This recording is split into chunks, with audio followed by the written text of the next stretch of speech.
real life clues. Let's put them side by side in real situations. Situation 1. You need to leave work early. To your close friend and colleague, can I leave at 4 today? Casual, comfortable, no performance, just asking. To your manager, could I leave a little early today? I have an appointment. The could softens the ask. The explanation adds respect. The whole sentence says, I know you're in charge of this. I'm asking you properly. Situation 2. You need something in a cafe or restaurant. To a very casual, friendly waiter in a relaxed place, can I get another coffee? Normal, easy, relaxed.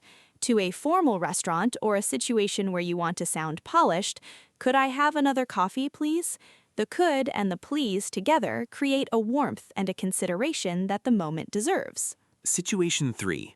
You're asking for information from a stranger. Can you tell me where the station is? Fine, clear, direct, gets the job done. Could you tell me where the station is? A small shift, but the stranger feels it. They feel that you are considering them, not just using them for information.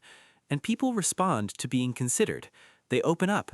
They help more warmly. And here's the thing, and I really want everyone to hear this. Neither word is wrong. Can is not rude. Could is not stiff or overcomplicated. They are tools, and the right tool depends on the moment. Casual moment, close relationship, comfortable setting, can fits perfectly. Formal moment, new person, important context, could changes the temperature. Learn to feel the room, and then choose. Learn to feel the room. That's the whole skill, really.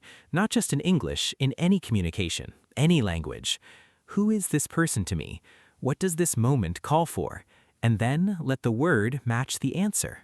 Now, I want to talk about something that makes could even richer, because could is not only for polite requests, it also carries possibility, imagined futures, gentle suggestions, hypothetical moments. Oh yes, this is one of my favorite things about could.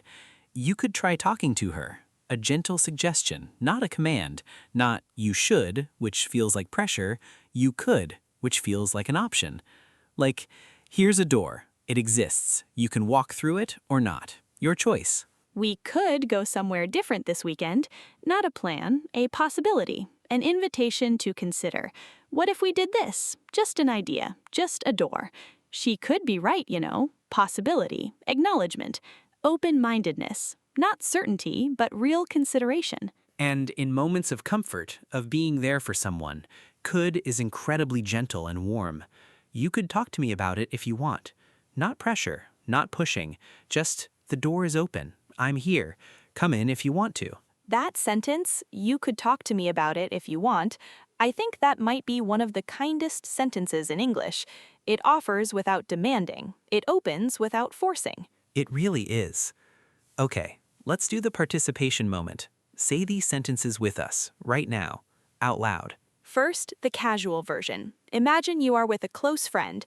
You need help carrying something heavy. Say, can you help me with this? It's really heavy. Say it. Feel the directness, the comfort, the ease. Can. Now, imagine you're at a new job, first week. You need help from your manager. Same need, different room. Say, could you help me with something when you have a moment? Say that one. Feel the shift, the softness, the space you just gave them. Could. Same need, different temperature, different door. Did you feel it? That small shift between the two sentences? That's the whole thing. That's what we are learning today. Not a grammar rule, a social feeling, a room temperature.